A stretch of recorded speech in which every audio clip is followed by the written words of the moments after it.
Welcome back to Movies on the Focus, the podcast where we dissect cinematic masterpieces and occasionally argue about whether pineapple belongs on pizza. I'm your host, Bob. And I'm Alice, ready to dive headfirst into another cinematic adventure. Today, Bob, we're tackling a real classic, the Battle of Algiers. Buckle up, it's going to be intense. Intense is an understatement, Alice. This 1966 film, directed by the brilliant Gillo Pontecorvo, is not your typical popcorn flick. It's a gritty, realistic portrayal of the Algerian War of Independence. And boy, did it win awards. Nominated for 3 Oscars, and boasting a total of 9 wins and 8 nominations. That's a pretty impressive haul, even by Hollywood standards. Absolutely. And the critics loved it too. A 99% rating on Rotten Tomatoes, a 96 on Metacritic, an 8.1 on IMDb. This film clearly resonated with audiences and critics alike. And it still does today. It's almost shocking how relevant this feels even now. Imagine having 67,515 people on IMDb vouching for this film's quality, and that's just one platform. It's wild, right? I mean, a 121-minute movie about the Algerian War of Independence,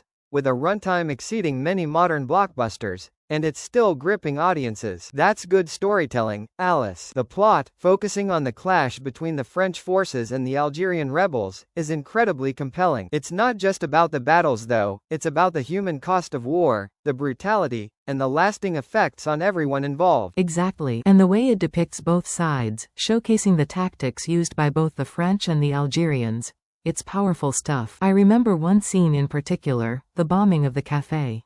That scene, the tension, the sheer impact, it's unforgettable. What are your thoughts on that iconic cafe scene, Bob? Oh, it's chilling. And I think that's the point. Pontecorvo doesn't shy away from showing the harsh realities of war, the violence and the suffering. It's not glorifying violence, it's showing the devastating consequences. Another scene that stuck with me, although I don't want to spoil it entirely for our listeners, involved a very poignant moment in a French military interrogation. It's one of those moments that makes you think long after the credits roll. Definitely. The Battle of Algiers isn't just a historical drama, it's a masterclass in filmmaking. And the fact that it managed to garner such critical acclaim and lasting impact, despite being released in 1967, even though it was filmed earlier, speaks volumes about its quality. A must-watch, truly. Absolutely. For anyone looking for a film that's both historically significant and profoundly impactful, The Battle of Algiers is the perfect choice. It's not lighthearted, but it's certainly thought-provoking. Thanks for joining us on Movies on the Focus, everyone. Until next time. Bye everyone.